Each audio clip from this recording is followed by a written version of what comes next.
Good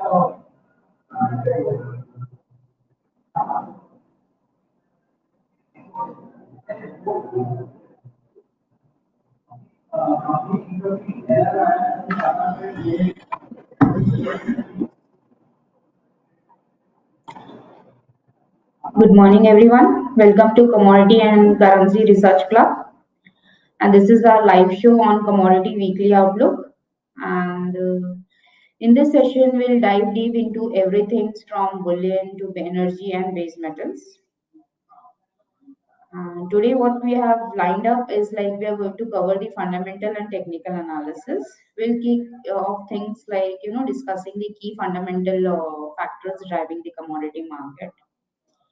Second will be the technical analysis. Like it will be following that I'll be share my screen for engaging and interactive sessions where I we are going to analyze charts and interpreted data to understand recent price movement. Right. So let's quickly start with the fundamental overview with gold. Like gold prices have cooled off slightly, like trading around 2009-25 in early Monday sessions, like Asian session. So this comes after the hitting of record high of 2009-54 last week. So this dip is largely due to profit taking, which is common after all-time high, right? However, the concern over global economic uncertainty and US President Donald Trump's new tariff plans are keeping demand for gold strong. So, Trump's recently announced plans to impose new tariffs on items like pharma, cars, semiconductors, which has fueled fear of trade war. So, on the other hand, the Federal Reserve recent meeting minutes suggest the paused on rate cuts, which could strengthen the US dollar and can weigh on gold prices in a near term.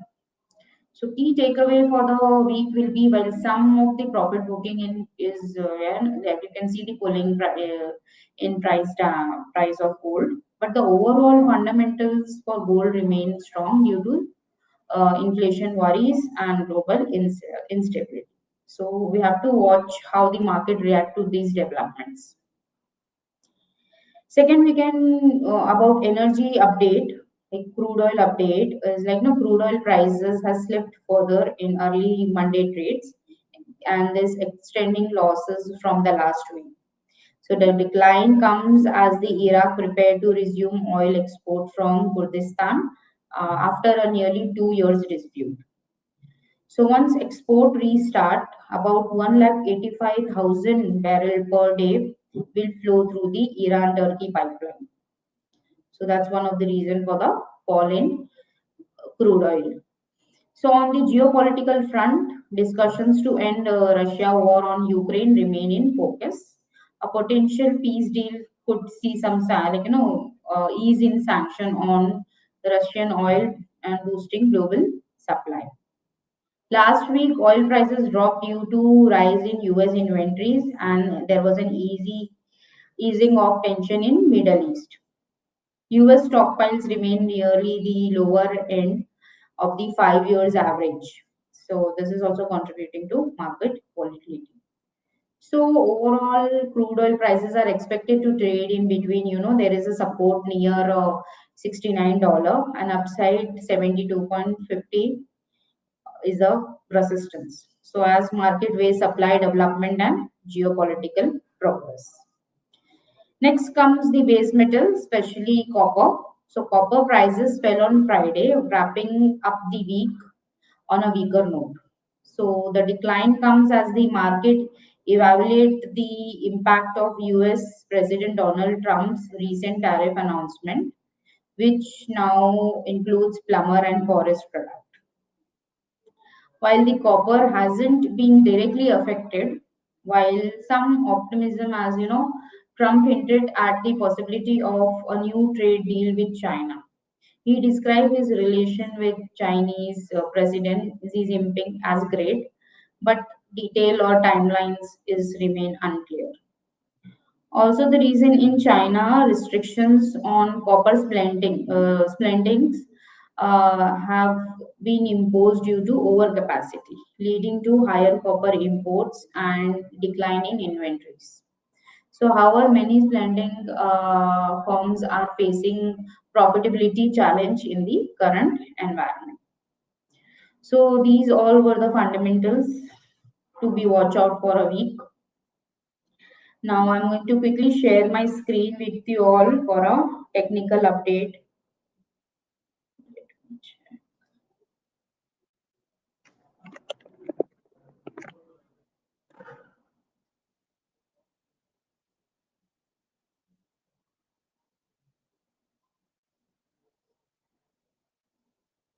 Yeah.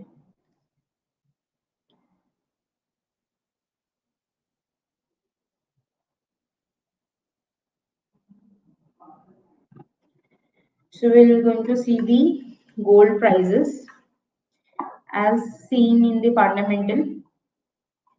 Everyone can see gold is at all-time high level. It had it had gone to almost 86,592. That is near 86,600. Right? It is near struggling near the this level only. While it has given a breakout, you can see.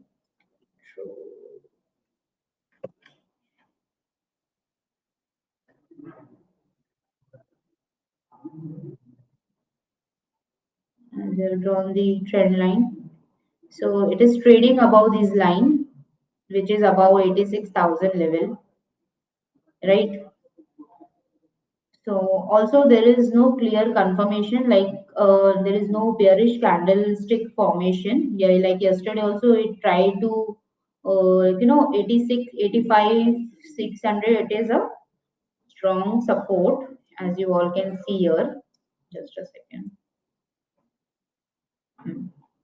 It tried to pull down below, it took a very strong support near 85,470. Then again, Pharma has given a positive close around above 86,000. So there is no sign of any reversal, like since it is still on a board for an uncharted territory. We can see like 86,600 is holding a resistance, as you all can see here. But above 84,300, which you can see like 21 days moving average, it is going to be bullish. Only below 84,200 or 300, we can see some downside fall from here, and that too we can expect, around if it has given a fall, like we can expect that here there is a demand zone. We can see here, we can expect that time if it is giving below 84,400, we can expect 82,300 levels, right? But since it is or like there is no clear confirmation of any bearish reversal, we stick to the bullish notes as 85,400 is a strong support, and upside above 86,600 we can see a upside rally for a new all-time high in gold, right? Let's see about silver. Silver is bit struggling. You can see it has taken a resistance of these level, like 1, 2, 3, and it has not given a clear breakout of this level, and it is struggling. And today also it is struggling, but it holds a very strong support of 94,000. If support, if it is giving close today below 96,000 level, we can expect it to come down to 85, 95,000 levels, like which is the 21 days moving average from here. But since it has given a strong fall from these level many times, so there is a chance until and unless it is giving a breakout above, with good volumes above 97,700, we can expect some sideways to downside momentum in silver. So downside, it holds a very strong support near 94,900 level, and upside it holds a very strong resistance near 97,700 level. So we can see some sideways momentum since we are not expecting gold to be more down. So the same vice versa, it is going to help silver to sustain above this level. So again, 95,000, if you see, it's a good buying zone for silver. Let's come to copper. Copper is like March. This is the March contract. It's struggling a lot to cross above this level. You can see again, like we can see one, two, three tops here formation near 880. It is not giving a breakout above 880. It is struggling, and again we can see some downside momentum, but it is not giving a convincing fall below 860 also. So from timing, we can see like below 860 only we can expect some downside momentum. It can come to 854 and 845 if it is giving a breakdown below 860. Otherwise, 860 is a good support, and again it can come to 880 level. And we have to watch out for our good volumes to pick if 880 is taken out, right? So there will be some sideways momentum in copper also, but 860 holds a very strong support and 880 holds a resistance upside, right? Let's come to crude oil. Crude oil has shown like fundamentals are very weak for a time being, but it has given a breakdown below 100 days moving average, which is 6113. 6113, it has given a breakdown, like you can expect. And suppose today it is you can say there is a demand zone here, it has not respected to this, so only breakout above 6190 would expect some of the pushback from here. Otherwise there will be a selling to continue for at least this level, 6030. And even it can, like if it is not responding, it can reach to 5870 levels also, since it is trading below all moving averages. Like just as I given, like this is the green is a 200 days moving average, and it has formed a very black candle, negative candle. So we can expect only above 61,990 level we can expect some upside momentum. Otherwise, we are going to see the sideways to downside momentum, and downside we can expect 6050 level and even 5800 level. Right. So that's all for crude oil. We'll see the natural gas also. This is the March contract of natural gas.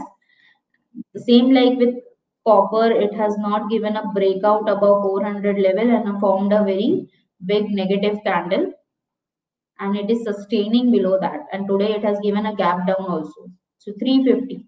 So below 350, we can expect sideways to downside level, but it holds a very strong level near 325, which is becoming 320 to 25. It holds a very strong breakout because it has given a breakout of this range bound movement. So upside, if it is not sustaining above 350, we can expect some downside momentum up to 330 to 325, even 320. But there will be a strong support near, and one can see the good buying opportunity near this level.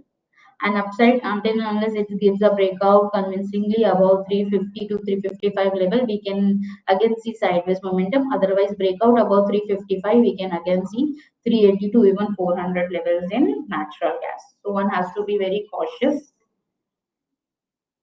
Okay.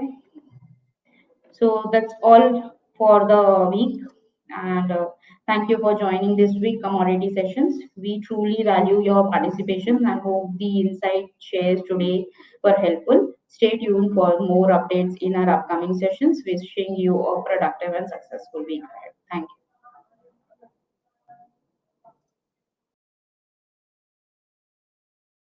Investment in securities market are subject to market risks. Read all the related documents carefully before investing. Investment in securities market are subject to market risks. Read all the related documents carefully before investing. Investment in securities market are subject to market risks. Read all the related documents